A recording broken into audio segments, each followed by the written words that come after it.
Dios creó el mundo en 7 días. Al cabo de unos años,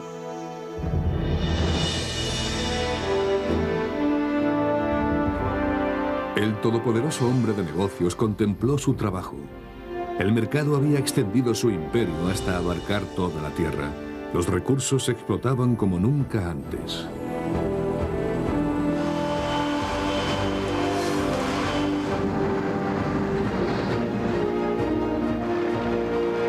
Sin embargo, se le escapaban muchas riquezas.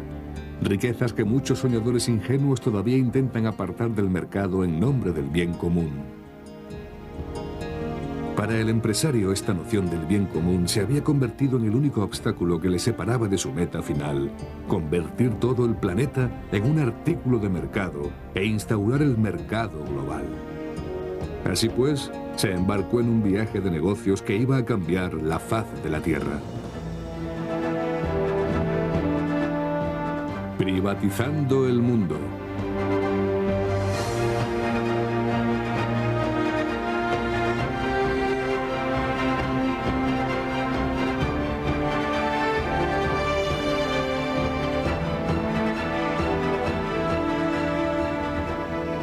El primer día.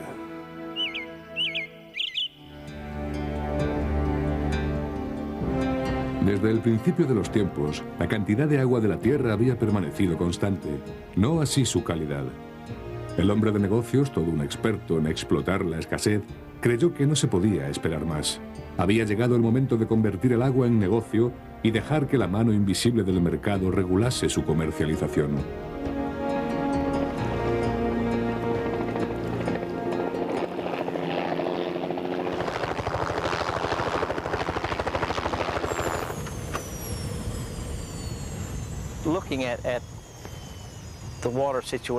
Si miramos el estado del agua en todo el mundo, enseguida nos damos cuenta de que su escasez afecta a todo el planeta. Este lago es único en cuanto a la calidad de su agua, y estamos pensando en sacarle algún provecho comercializándola.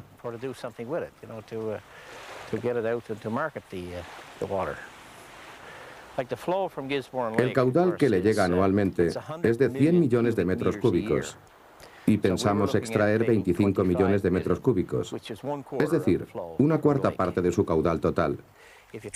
Si se almacena, ¿dónde irá a parar? Se va a perder de todos modos. Creo que decir que sobra agua es enfocar el problema desde un punto de vista muy parcial. En realidad, lo que este agua fresca hace cuando llega al océano es que va por encima del agua salada y, según avanza, mezcla todos los nutrientes del fondo, convirtiendo los estuarios en lugares muy ricos.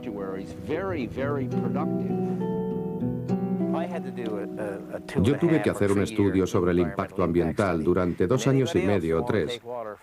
Y todo aquel que quiera coger agua de Terranova o de cualquier otro lugar tendrá que hacer el mismo estudio. Es algo obligado. Y por supuesto, si sobra agua, deberíamos venderla. Cualquier provincia que empiece a explotar agua al por mayor provocará una reacción por parte del NAFTA, el Tratado de Libre Comercio de América del Norte. Y eso convertirá el agua en un artículo de mercado como las zanahorias o cualquier otro producto. Eso significa que no se puede favorecer el comercio interior. Se tiene que permitir la entrada de corporaciones de toda Norteamérica. No se le puede permitir a una provincia la explotación y a otra no. Si se abre el grifo para los Estados Unidos o para otros países del NAFTA, ya no lo podemos cerrar. Solo debemos favorecer su crecimiento sin restricciones medioambientales, porque esto es un bien compartido entre varios países.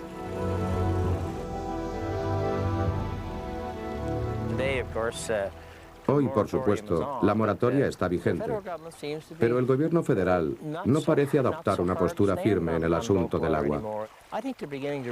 Creo que empieza a darse cuenta de que nuestros recursos pueden reportar beneficios, y eso está muy bien.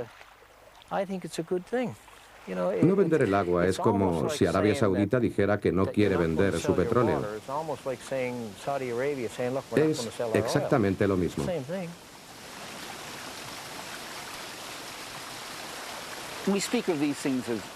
Nosotros consideramos el agua como un recurso natural, lo mismo que el hierro, el cobre, el níquel, etc. Pero para estos otros recursos hay alternativas. Si no se utiliza el hierro, el níquel puede servir. Y si no se utiliza el petróleo, se puede recurrir al gas. Pero el agua es diferente a todo eso, porque no hay alternativa, no hay sustituto. Es el ingrediente esencial para la vida. Sin agua no hay vida.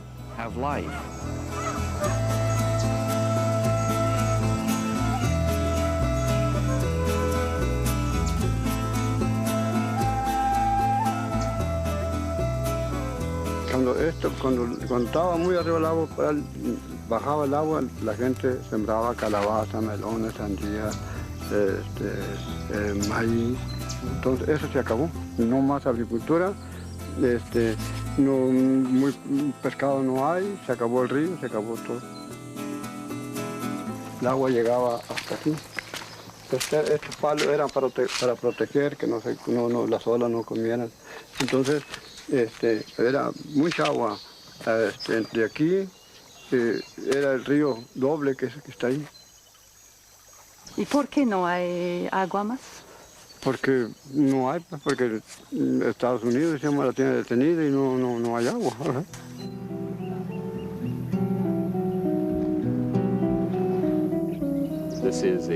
Este es el canal artificial de distribución llamado All American y toma el agua del río Colorado y la lleva al Valle Imperial de Regadío. Este canal lleva más agua que ningún otro o que cualquier otra construcción en el río Colorado y es la principal causa de su agotamiento.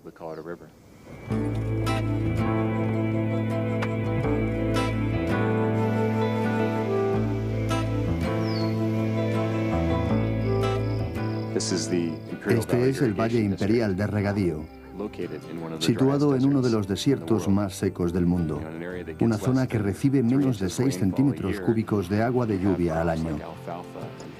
Se cosecha alfalfa, trigo y hay mucho ganado. Es una zona muy extensa, dedicada no solo a la agricultura, sino también a otras actividades de campo. Sobre el antiguo ecosistema del desierto no hay ningún microsistema. Este es un lugar en el que los recursos se explotan y los productos se exportan al mercado. No se trata de que la gente necesite agua, sino de que la necesitan los grandes negocios.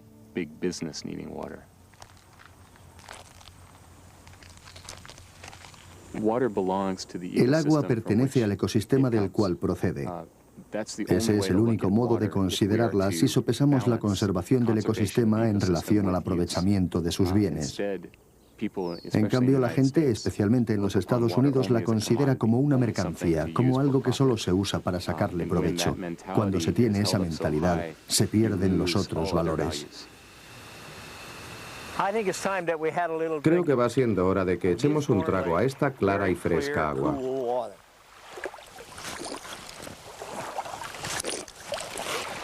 No hay duda de que es un agua muy buena y se la recomiendo a todo el mundo.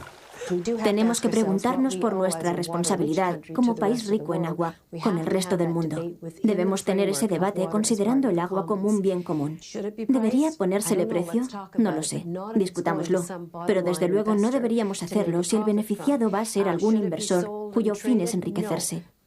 ¿Debería ser vendida y comercializada? No. ¿Debería compartirse? Quizá. Pero debería ser compartida con fines humanitarios.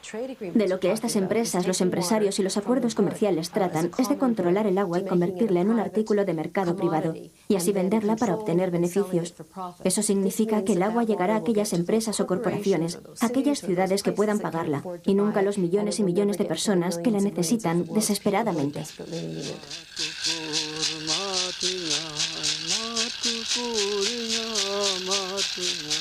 Todos los pájaros que oyen, pues están como los indios, no tienen derecho a agua.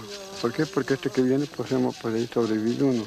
Todo lo que mira uno vivo en estos lugares no tienen derecho de vivir. ¿Por qué? Porque no tienen agua. Ni el viento que respiramos es de nosotros. ¿Por qué? Porque ya estamos todos contaminados. Entonces vemos muy mal todo. Todas las cosas no las vemos como algo grande y algo. Porque para nosotros es muy sagrado, pero para otros no. Es puro negocio.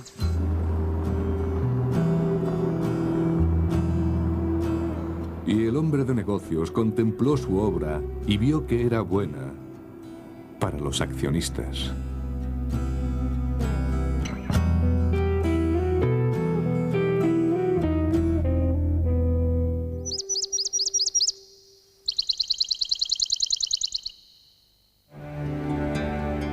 A menudo durante sus viajes, el hombre de negocios se sentía preocupado por la molesta capacidad de reproducción de las plantas. Entonces se le ocurrió una idea genial para acabar con esta situación.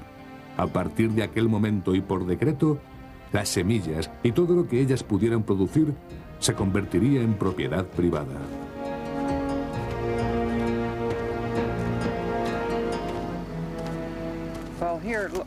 Está por todas partes, como en 1997. Mira todas estas plantas de colza que han crecido. Una planta como esta producirá de 4.000 a 10.000 semillas el año que viene, por lo que este campo, si no lo cultivo o lo trato con productos químicos, estará completamente invadido por la colza de Monsanto. Monsanto puede aparecer como una planta de colza alterada genéticamente, dispersar sus semillas y dañar y destruir las tuyas. Y después denunciarte por haber permitido que crecieran en tus tierras, porque dicen que no importa cómo han llegado a ellas, si llevadas por el viento o caídas fortuitamente. En todo caso, son propiedad de Monsanto. El juez dijo que tengo que devolverle a Monsanto las semillas y las plantas. ¿Cómo puedo dar millones y millones de plantas que están por todo mi campo? ¿Cómo puedo yo arrancar todas esas plantas y dárselas a Monsanto? Es imposible.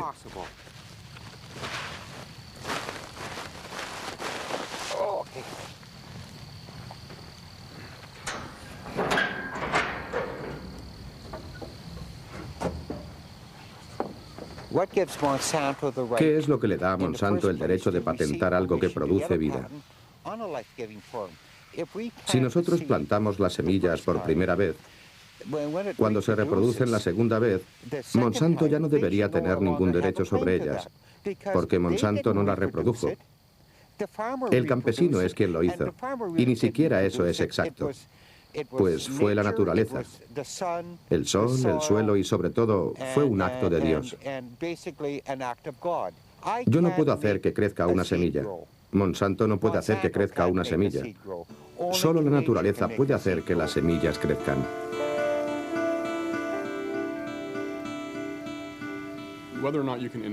Si se puede o no inventar la vida no es lo mismo que si se puede o no inventar una semilla. Para que se pueda patentar el objeto en cuestión, es decir, una semilla nueva, debe ser además útil y original. Por supuesto, es posible desarrollar innovaciones en las semillas a través de una gran variedad de técnicas, incluyendo el ADN y la biotecnología. Pero no solo eso, sino que si se quieren aumentar las innovaciones, patentarlas es una buena manera de hacerlo. Las compañías multinacionales como Monsanto no quieren que los campesinos utilicen las viejas semillas. Quieren que las compren todos los años, junto con los productos químicos, y que paguen $15 por los impuestos de ecotecnología. Además, se tiene que firmar un contrato con el compromiso de no usar las semillas propias, así que el campesino queda sin ningún derecho. La policía de Monsanto, nosotros la llamamos la policía del gen, puede venir a tus tierras 3 años después de que las hayas cultivado para comprobar que no los estás engañando. Si Monsanto tiene que rebajarse hasta el extremo de que te vende sus productos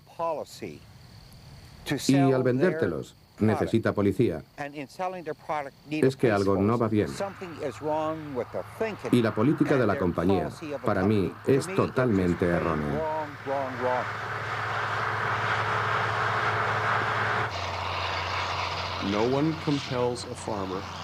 Nadie obliga al agricultor a escoger una semilla u otra. Él siempre tiene libertad de elección. Si cree que usar sus propias semillas es más conveniente que el valor añadido que recibirá comprándoselas a una empresa poseedora de la patente, está en su perfecto derecho de hacerlo.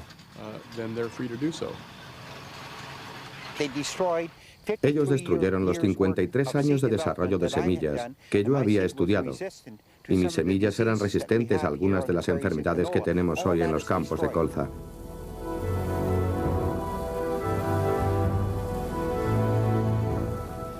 He telefoneado a 2 compañías de semillas en las 3 últimas semanas y les dije que quería semillas de colza puras, convencionales y sin GMO. Y ellos se echaron a reír y me dijeron que no hay tal cosa, que no lo podían garantizar.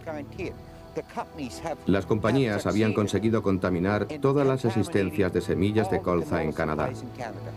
Así que no se puede elegir.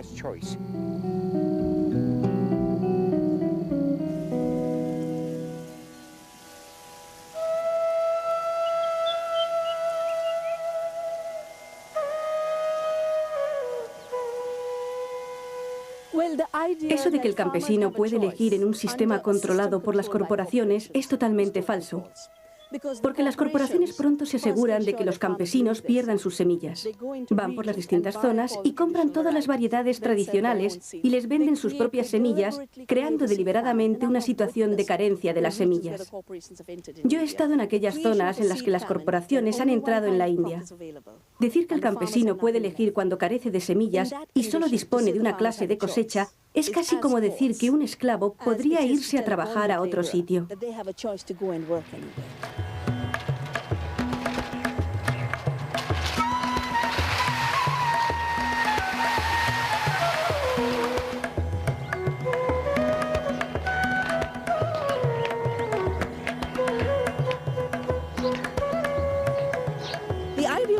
La idea de Nabdanya como compromiso, mi compromiso para toda la vida, es básicamente tener un santuario de biodiversidad para así conservar y preservar la variedad de especies que estamos perdiendo.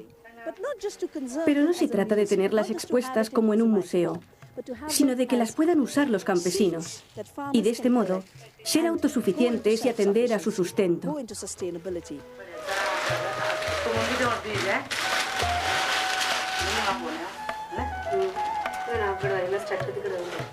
Desde que pertenecemos al Nabdanya, venimos aquí cuando necesitamos semillas. Nos dan maíz, arroz, guisantes y lentejas. Por cada kilo que cogemos, tenemos que devolver 2 más después de la recolección.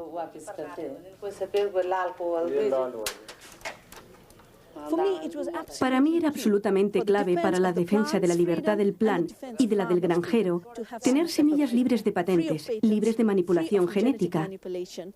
Nabdanya es un ejemplo de la permanente libertad de la naturaleza para evolucionar en sus propios términos y evita que el campesino esté sometido a un puñado de corporaciones gigantescas que quieren controlar todos los aspectos de la vida del planeta y la nuestra propia.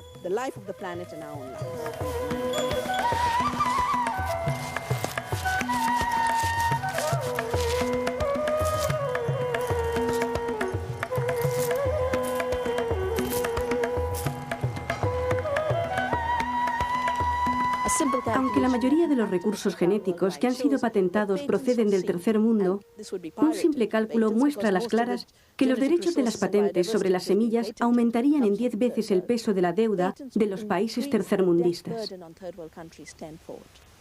El tercer mundo ha llegado al límite de la supervivencia con la deuda actual. La deuda creada por esta piratería eliminaría totalmente las posibilidades de vida. El colonialismo se las ingenió para transferir los bienes de los pobres a los ricos, creando una situación de pobreza generalizada. Y Nabdanya es el último intento que hemos hecho para mejorar.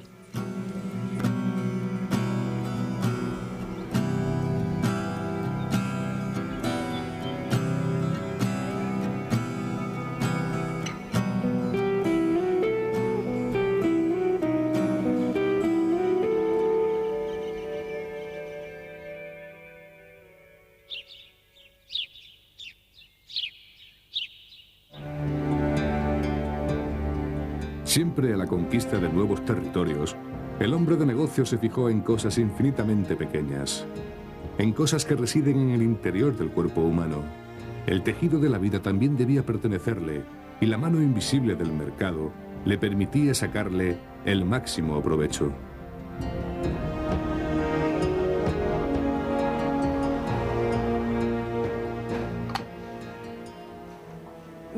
Myriad Genetics ha patentado un test que indica la predisposición al cáncer de pecho y de mama al analizar la secuencia genética BRCA1. Este es uno de los genes susceptibles de provocar un cáncer.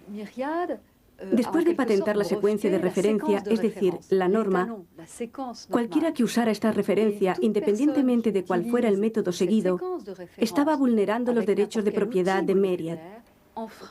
Les droits de propriété industrielle de Myriad.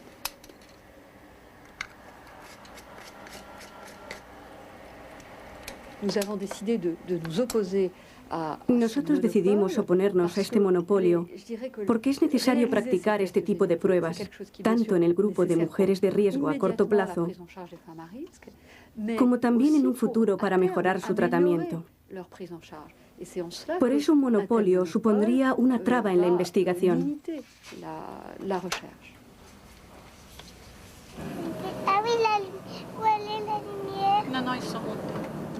Mi abuela murió de un cáncer de ovarios después de haber tenido uno de mama. Hace 25 años mi madre murió de cáncer de mama. Y hace 4, mi hermana murió de otro cáncer de mama. No fue ninguna sorpresa para mí enterarme este año de que tenía un cáncer. Me enteré de que el cáncer era hereditario por las pruebas que me practicó la doctora Stopa Lyonet en el Departamento de Oncología Genética. Esto supuso un cambio radical en mi visión de la enfermedad porque, aunque había afectado a 3 generaciones de mi familia, siempre habíamos llevado esta carga sin saber por qué.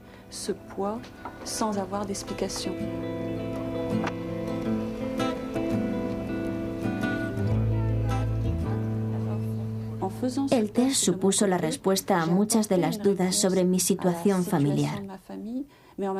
Espero que también suponga una contribución a la investigación que se está llevando a cabo en este campo. Me refiero al de la prevención.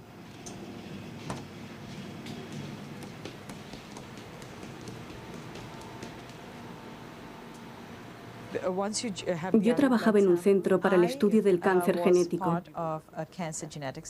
Todo respondía a un proyecto subvencionado por los Estados Unidos que incluía a 8 centros de ese tipo dependientes del Instituto Nacional del Cáncer. Mi misión en aquel centro era formar un laboratorio base para que pudiéramos ofrecer pruebas de cáncer genético, estudiando para todos aquellos genes susceptibles de desarrollar un cáncer y coordinando todos los proyectos de investigación que se desarrollarían en esta red de centros. Esto, por supuesto, incluía las pruebas del BRCA1 y 2. Al cabo de un año, recibimos una carta de la compañía Myriad Genetics, que tiene la patente sobre este gen, comunicándonos que no estábamos respetando su patente. Así que abandonamos el proyecto. Si se puede conseguir un método que sea igual de bueno que la secuenciación, pero más barato, debe haber una investigación para desarrollarlo. Por ahora, incluso si se consigue esa técnica, no se puede utilizar por culpa de la patente.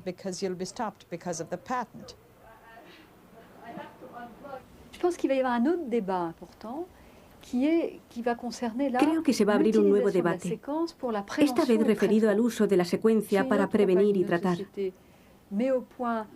Si otra compañía o empresa perfecciona una droga que permita la prevención de cánceres de mama y concretamente de aquellos relacionados con el gen BRCA1, Myriad tendría todos los derechos sobre este hallazgo. Esta patente ha suscitado todo el debate sobre si se pueden patentar los genes y su posible uso en el futuro. Pues es del futuro de lo que hablamos.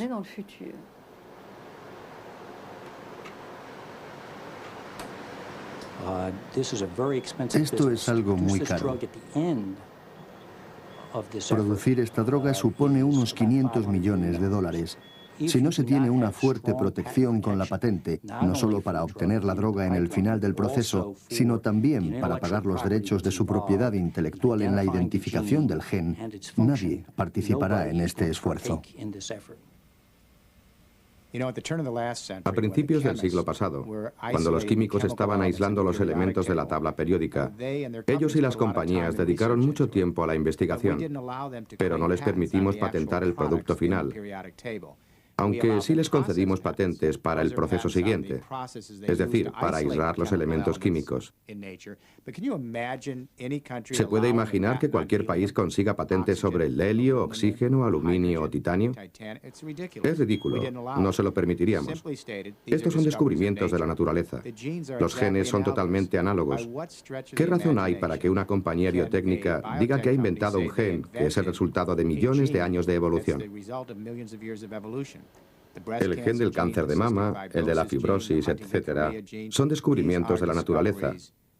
Por lo tanto, por más dinero que se invierta en ello, no es un invento, así que no se puede patentar. Cualquiera de estas investigaciones genéticas no es válida si el paciente no participa libremente. La investigación va a estudiar su material genético para averiguar qué va mal, qué causa la enfermedad. Si al paciente se le comunicara que su sangre se utilizará hoy para encontrar el gen que causa su enfermedad, pero que mañana esa información solo la podrá usar si está dispuesto a pagar a una compañía para acceder a ella, no sé cuántos pacientes estarían dispuestos a participar en esta investigación. Y creo que ese es el resultado final.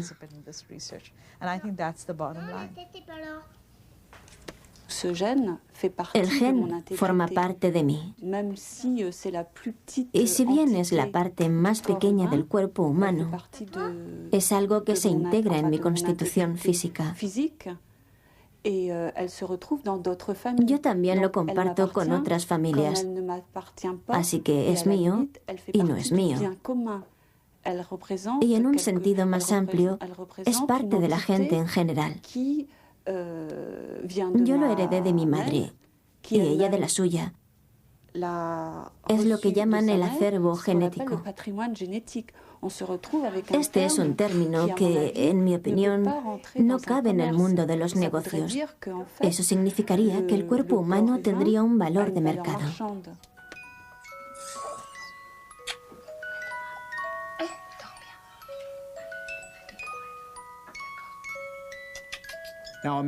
Imaginemos que nuestros hijos crecen en un mundo en el que se considera a los seres humanos como un conjunto de inventos. Genes, proteínas, células, órganos, tejidos e incluso toda la especie. ¿Qué pasaría con el valor intrínseco de la vida cuando esa generación se hiciera adulta y considerara la vida simplemente como un artículo más, una propiedad intelectual?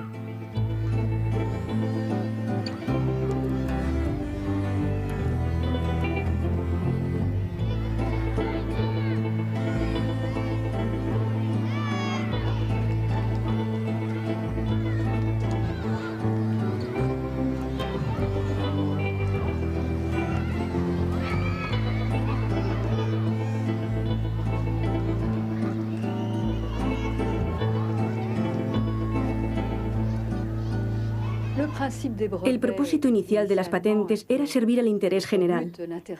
El de los inversores y el de los investigadores y pacientes era el de conseguir mejores tratamientos. Pero en la actualidad, y como se ve en Myriad Genetics, estamos presenciando un cambio en los derechos conferidos por dichas patentes. Y ya no se trata del interés general.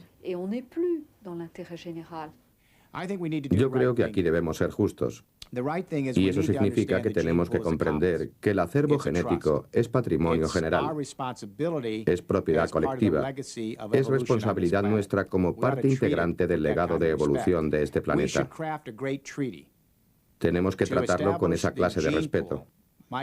Deberíamos formar un gran árbol para establecer el acervo génico, plantas, animales y humanos, como responsabilidad compartida en la cual todos los gobiernos del mundo fueran signatarios de esta idea, como algo común.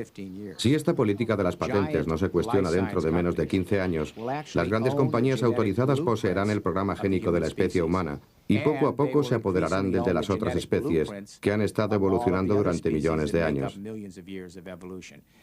Eso les da un enorme poder sobre nosotros para decidir en qué términos entramos en la biología.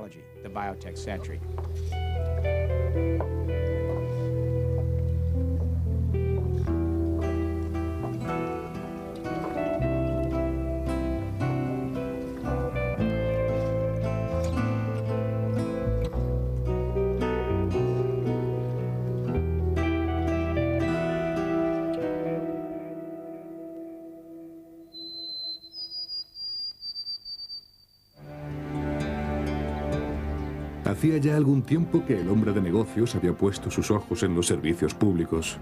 Pacientemente había creado las carencias necesarias para llevar a cabo su plan. Había llegado el momento a partir del cual la enfermedad sería una ocasión de hacer negocio y el sufrimiento una fuente de ingresos.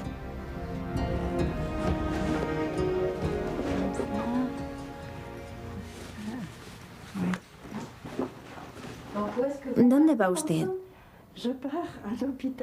Voy al hospital St. Mary, aquí cerca, para que me operen de la cadera. El cirujano me dijo, si de mí dependiera, yo la operaba mañana mismo. Eso fue lo que me dijo, pero... De eso hace 8 meses. Sí, ya 8 meses. Él dijo que antes del recorte presupuestario podía practicar 3 operaciones de ese tipo a la semana. Pero ahora solamente se le permite una. El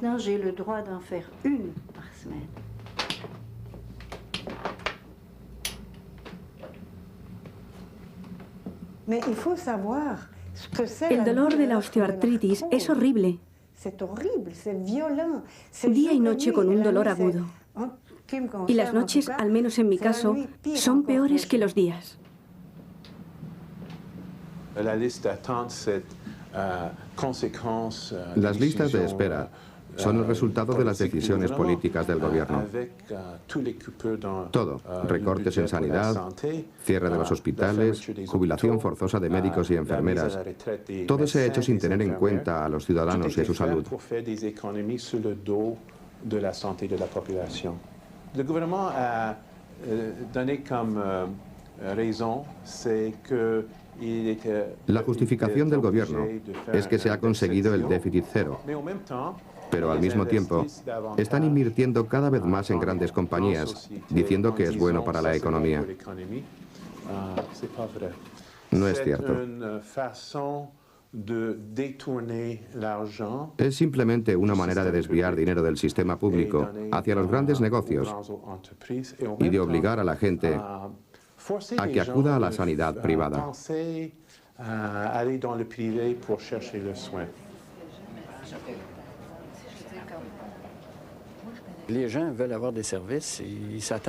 La gente quiere servicios y espera recibir una atención de calidad. La reciben sus mascotas por parte de los veterinarios y, sin duda, en muchos casos, no consiguen el mismo nivel de atención en el sector público.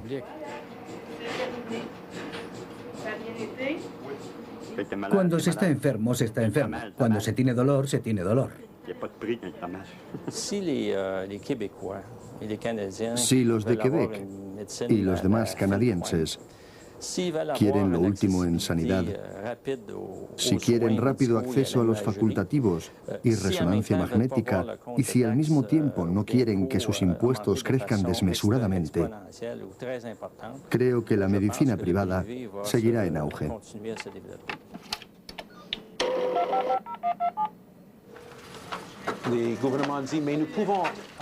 Los gobiernos dicen, podemos bajar los impuestos. ¿Cuánto? ¿Unos pocos cientos de dólares? ¿$1,000, $2,000? Aún así tendremos que pagar $12,000 al año en seguros, y ni siquiera sabemos si las aseguradoras nos admitirán si somos demasiado mayores, estamos demasiado enfermos o no tenemos suficiente dinero.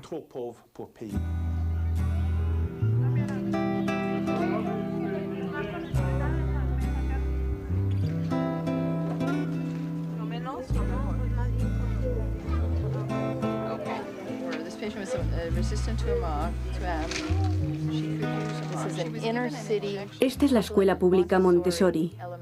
Y una vez a la semana, esta escuela cede un espacio en el que montamos una clínica gratuita.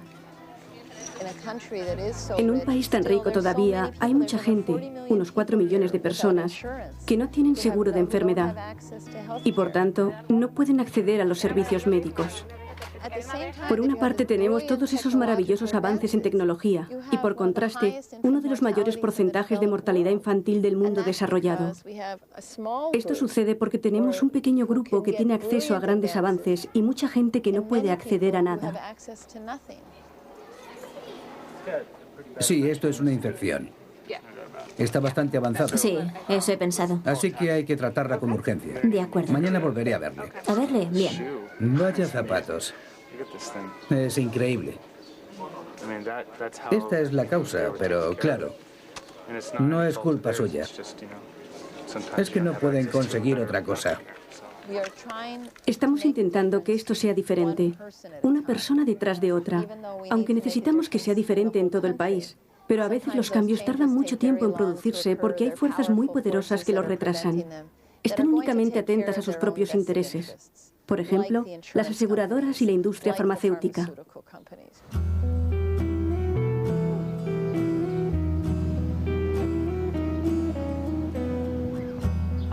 Yo empecé a trabajar en Medical Care como inspectora médico y muy pronto me dijeron que como médico debía mantener un cierto porcentaje de negativas, que no me tenía que fiar de lo que otros médicos me dijeran sobre sus pacientes y que tenía que buscar la manera de que no ingresaran muchos enfermos en los hospitales.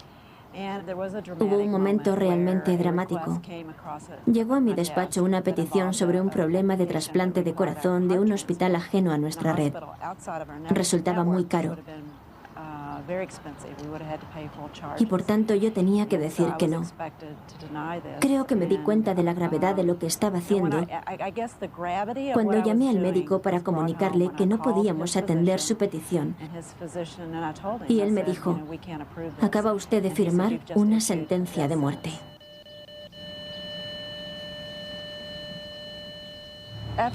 Al cabo de varios años de reflexionar sobre este asunto, me di cuenta de que, como médico, yo había sido la causante de una muerte. Y en lugar de responsabilizarme por ello, moral y profesionalmente, me ascendieron de categoría. Me dieron mejores puestos en mi profesión. Me elogiaron por haber sido tan dura al haber tomado aquella decisión económica y haber ahorrado a la compañía centenares de miles de dólares. ¿Cómo se puede dejar la salud en manos de la economía? ¿Cómo se puede llevar la salud y la felicidad de una persona al mercado? No se trata de pescado, no es algo que se compra y se vende. La salud es un derecho de todos los integrantes de una comunidad, de una sociedad. Es el signo de una sociedad madura, dispuesta a hacerse cargo de la salud y bienestar de todos aquellos que la componen.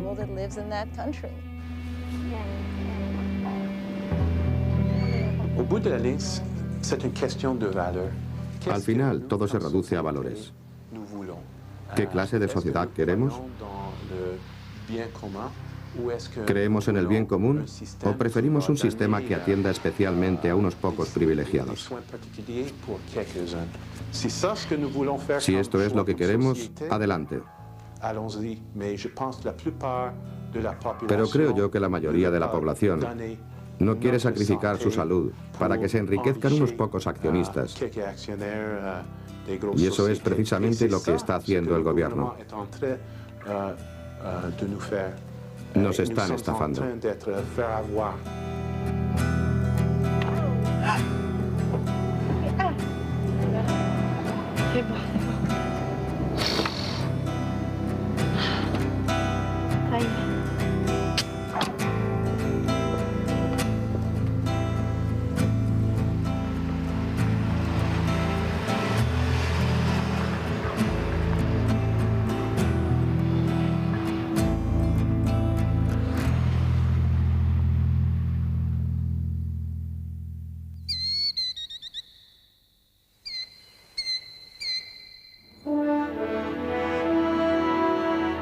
El hombre de negocios llevaba tiempo desconfiando del Estado, la institución política que los ciudadanos habíamos establecido para asegurar el bien común.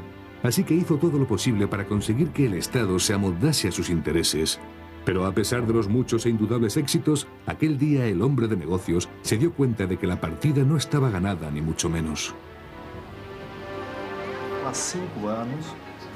Hace 5 años, las compañías brasileñas, en su mayoría de titularidad pública, empezaron a copiar drogas antirretrovirales que, según la ley, no estaban patentadas.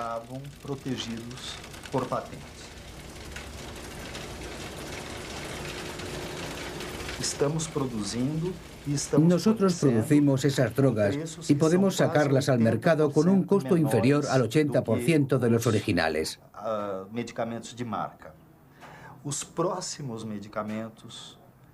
Las próximas drogas que vamos a necesitar están protegidas por nuestras leyes.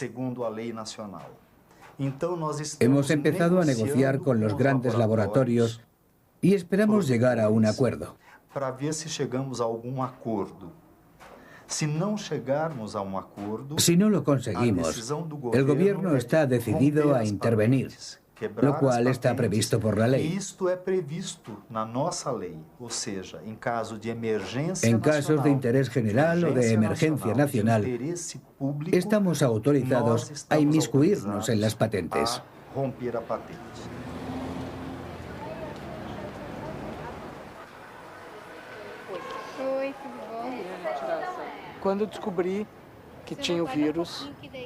Cuando me diagnosticaron como seropositivo, en 1990, la medicación que yo necesitaba todavía no la proporcionaba el gobierno. Entonces costaba entre $1.200 y $1.500 americanos al mes. Eso era más o menos lo que yo ganaba entonces, según estuviera el cambio. Em torno de $1.500.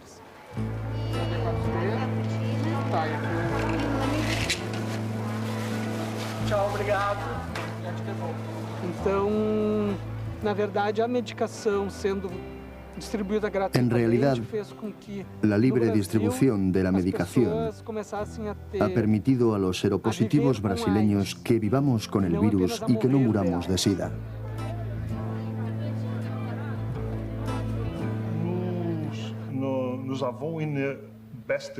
Desde que empezamos el programa en 1996, la tasa de mortalidad se ha reducido aproximadamente en un 50%.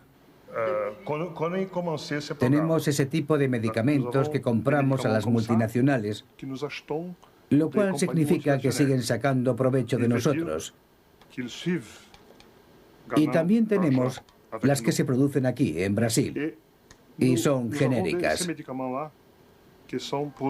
Ninguno de los dos tipos supone costo alguno para el paciente.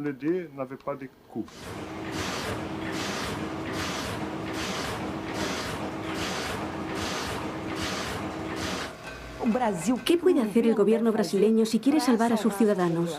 ¿Puede decidir no proporcionar las medicinas? Creo que está obligado a ello en virtud de licencia obligatoria, que en Estados Unidos cuestionan, pero que, no obstante, se permite por acuerdos internacionales. Sé que las patentes existen para proteger las inversiones, pero no se debe olvidar el derecho a la vida. Ningún dividendo o inversión justifica la muerte de un ser humano. En ninguna parte del mundo.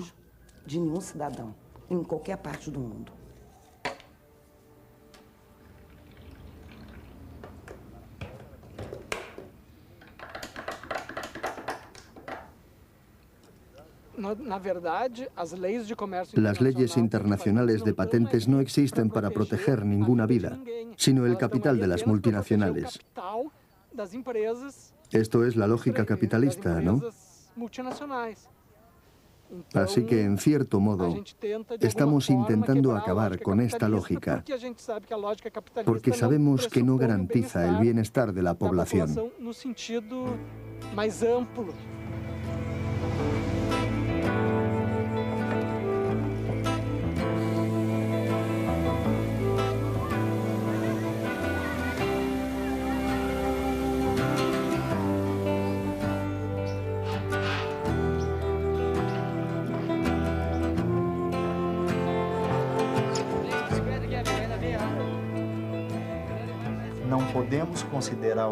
Los medicamentos no se pueden considerar simplemente como productos de consumo.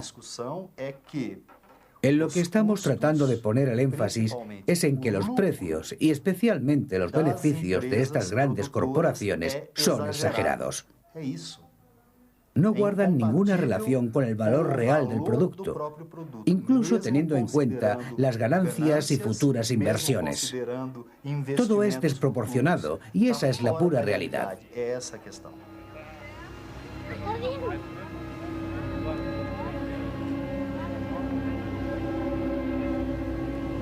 El hombre de negocios se iba irritando cada vez más. Comentarios de ese tipo afectarían seriamente a los inversores.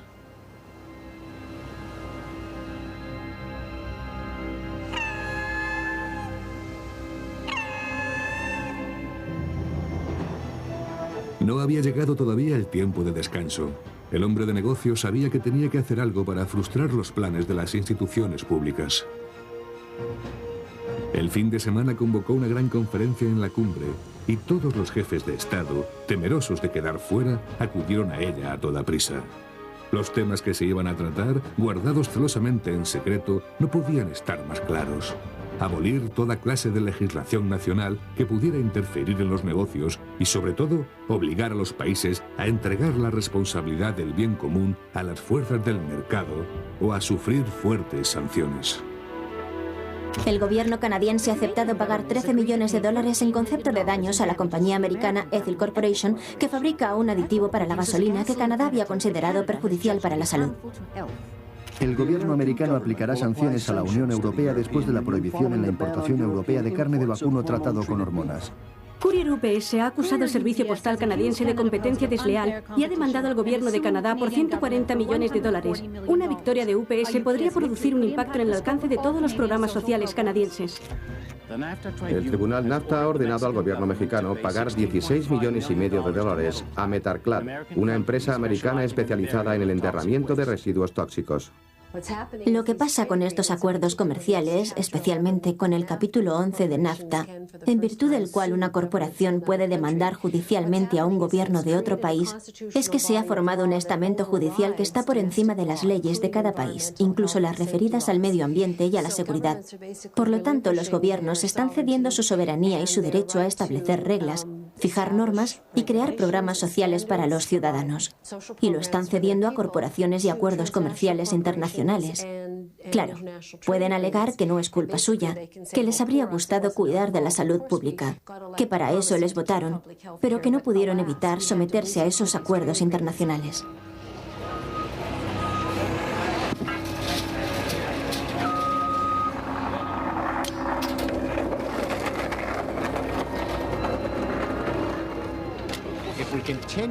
Si continuamos encerrando todo lo ecológico en lugares que pertenecen a unas pocas compañías, corremos el riesgo de aumentar la tensión política, la amenaza de guerras, la reducción de lo que se debe a la tierra y la administración de sus recursos. Lo que quiero decir es que necesitamos un equilibrio. Yo creo que debemos tener comercio y también mercado, pero este no puede ser el único árbitro de las relaciones humanas. Cuando el comercio se convierte en el único árbitro, nosotros acabamos siendo simplemente una civilización despreciable, utilitaria, que ha perdido su humanidad, su intimidad, su empatía y todo lo que hace que la vida sea importante.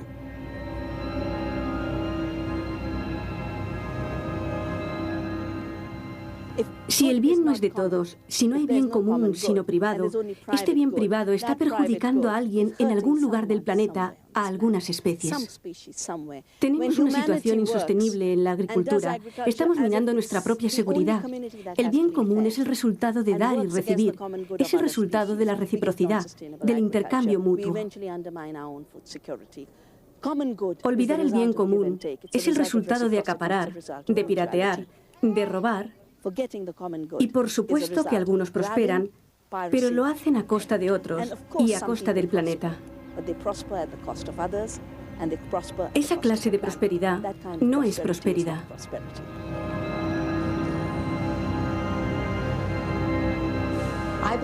Creo que si no conservamos el concepto de bien común y defendemos nuestros intereses colectivos a través de instituciones que nos miren como algo más que células individuales, como algo más grande, si no vemos los recursos naturales de la Tierra como algo que pertenece a todos los humanos, si no vemos que tenemos derechos fundamentales como seres humanos y como ciudadanos, derecho a tener servicios y programas sociales, si perdemos esa noción de lo común, creo que vamos a encontrar un mundo en el que no se valora nada excepto tener dinero.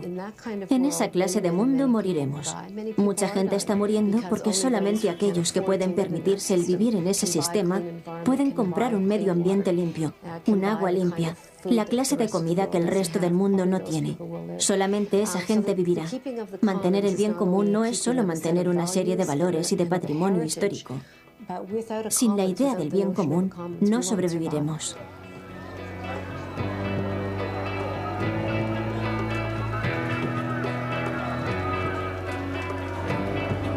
Ese día, la mano invisible del mercado se mostró tal cual es.